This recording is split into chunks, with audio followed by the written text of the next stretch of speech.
Iba-iba ng price. Siguro ang niload ng ating gamit. Diretso na agad. Yung sa dulo tayo nakaupo. Alam mo yun? Wala na kaming seats guys. So sa dulo na kami upo. Kami na ang last to book. Then ang meet-up. Sa tabi lang to ng Phnom Penh Night Market. Guys, dito na kami sa sleeper. Hindi pa ito sleeper bus. Normal bus lang. So ito yung itsura namin. Ayan. Maka-recline yung seats namin. And meron din sa paa. Nasa dulo kami. So undi-recline kami. Then na itsura ng bus. Ito yung banyo. So ito yung itsura namin ngayon. Nakaangat na. Siya ay ready to sleep na. Uy, huwag naman ganyan. Ito ako sa gitna para di ako mahilo. Pero may plastic naman ako in case.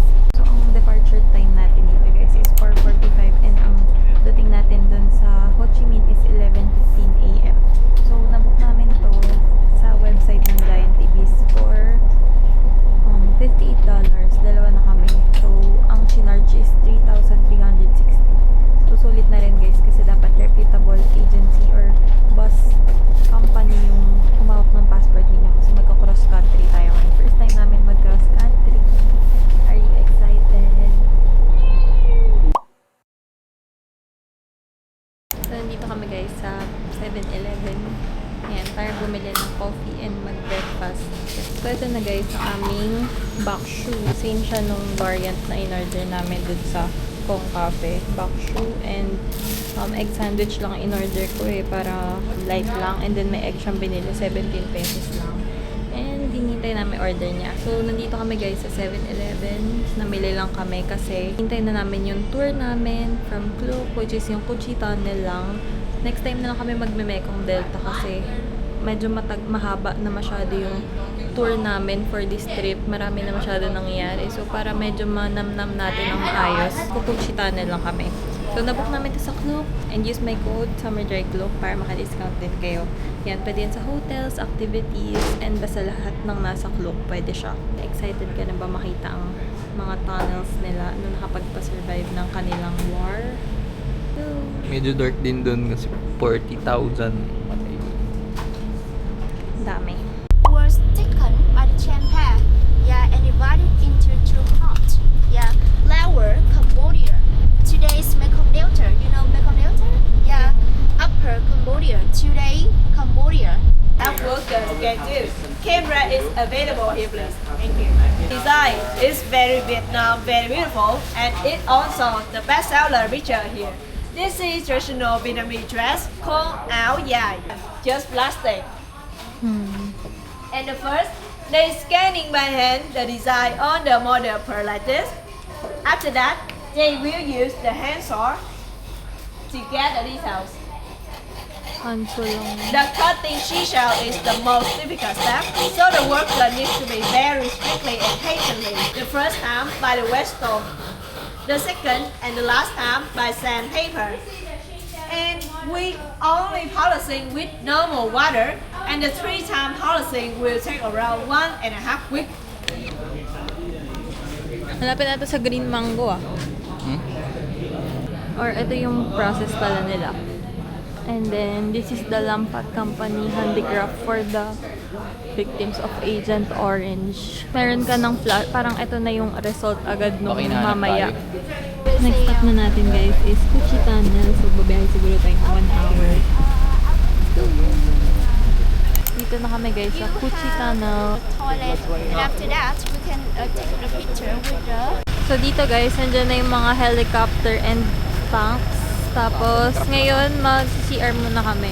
Ngayon, mag-CR muna kami bago tayo pumasok. Tubig, ang laki. Pero CR muna. Ito pala yung helicopter sa malapitan. Wasak-wasak na siya. Tapos, andun na may mga tanker. Siguro lakad na lang tayo dun. 200 kg daw yan. So, dito guys, may mga artillery din.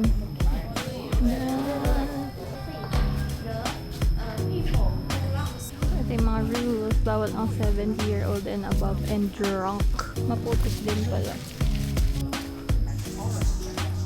Which roll fresh air from above down to the underground.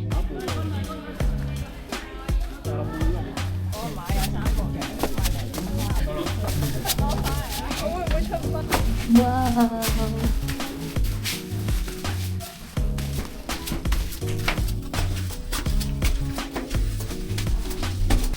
mag-scoot down.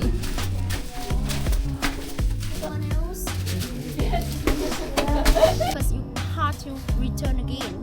Yeah, and because doing the work, it's make them to look like it has just on one side. Military health bag.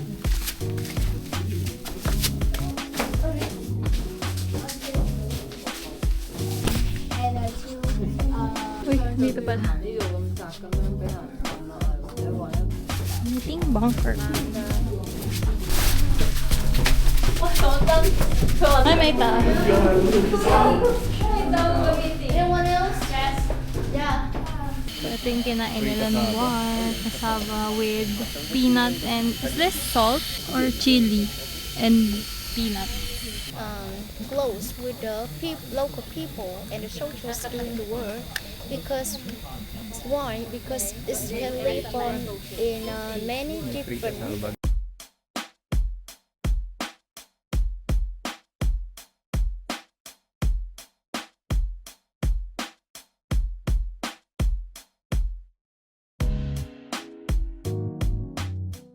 May mga slippers na pabaliktad.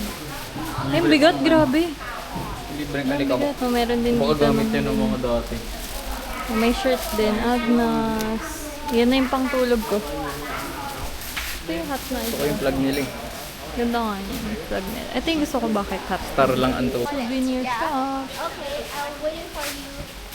So guys, nandito na kami ulit sa aming room and bago na yung kwarto namin guys. So double bed na siya and nag-ayos na lang kami kasi papunta naman kami ngayon sa... Saan ba tayo papunta? Kakain kami kasi di pa kami kumain for the day. Nag-breakfast lang tayo kanina, very light lang. Kaya ngayon medyo gutom na kami. And baka pupunta kami sa... Magko-coffee kami sa Little Hanoi and magbo-Bone Banoy kami. So ito, dito tayo sa Bone Banoy and magli-Little Hanoi din kami. Finally, malamig na yung room namin. Hindi super lamig pero at least malamig na. And mas nice tong room na to. Ayan, mas modern yung design niya and mas masikip. Actually, mas gusto namin na mas masikip para mas close. So, ang view namin is yung kabilang side naman. So, yan. Ito ang aming view. Yeah, that's our view. Update ko na lang kayo later, guys, kung ano pa yung mga ganap natin. Pero, so far, okay pa naman ang aming stay. O, okay pa tong trip na to. Except lang talaga yung nangyari kagabi na mainit. Ipis. Yung pangalan niya ay nakaka-insekto talaga. Let's go! Out na! So, nandito na kami guys sa Bone Banoy, kung ano man basa doon. And nag-order lang kami ng bone. And ang in-order namin is yung may sausage na and pate.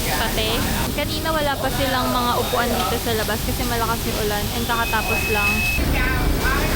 Yan, nasa tabing daan lang kami, like literally. So, ito na yung order namin guys. 78,000 BNB lang yan or nasa 160k. Ay, 160k, 160 pesos. So, yan, may beef. Yan, dami na siyang laman. Tapos ipapalaman mo siya dito sa... So, ngayon naman guys, walking distance lang tong Little Hanoi Egg Coffee dun sa... Ayun, basta dito na yun. Entrance is where? Let's go. Videoan ko lang.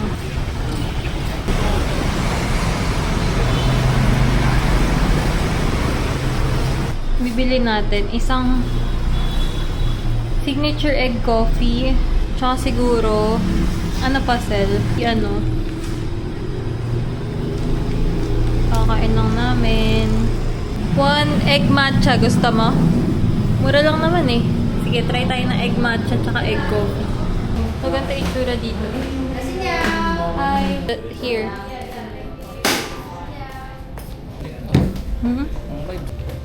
Baka may service dyan. So, ganito daw siya. Kainin. Ibenta. So guys, very maganda yung vibe dito kung gusto niyo mag-chill. So here's our order guys. So yan yung matcha, ito yung coffee, angas. Agnas na nanapa. Tikman natin. Natikman ko na tong matcha nila and may floral taste siya. Pero masarap mismo yung egg foam. Like, sobrang creamy para na siyang, parang browas ba? Ano ba yun? Egg tart, parang ganun. Basta sobrang foamy, milky nung lasa and natapang yung coffee nila. Pero very creamy pa rin yung dating nung nakain na.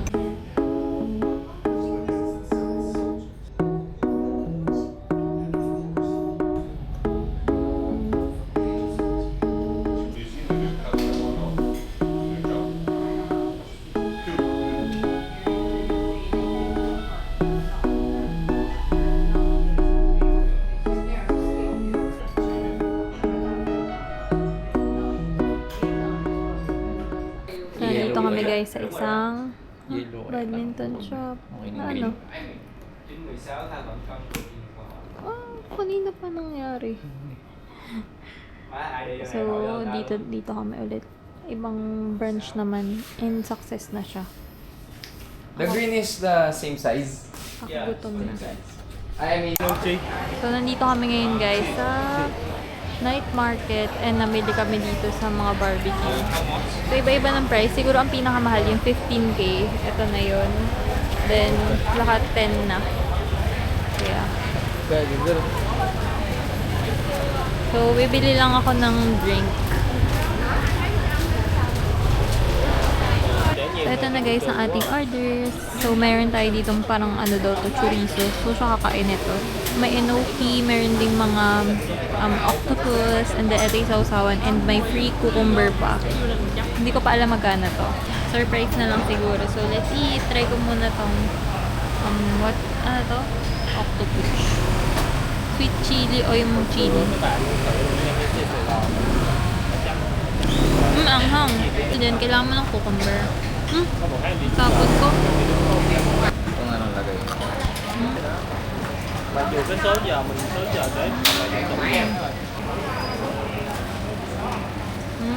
Ang mahap. Perfect pala ko. Pwede na ba ako? Em ơi, hai cái mà phá lau mì có cho em. Ano to? Manghang, sobra. So, nag-experiment kami guys. Nandito kami sa isang random na noodle place. And, ayan, itsura ng... Nasa tabing daan lang kami. Nice one. Oh, madaming laman. Mukhang sumakses tayo sa order na.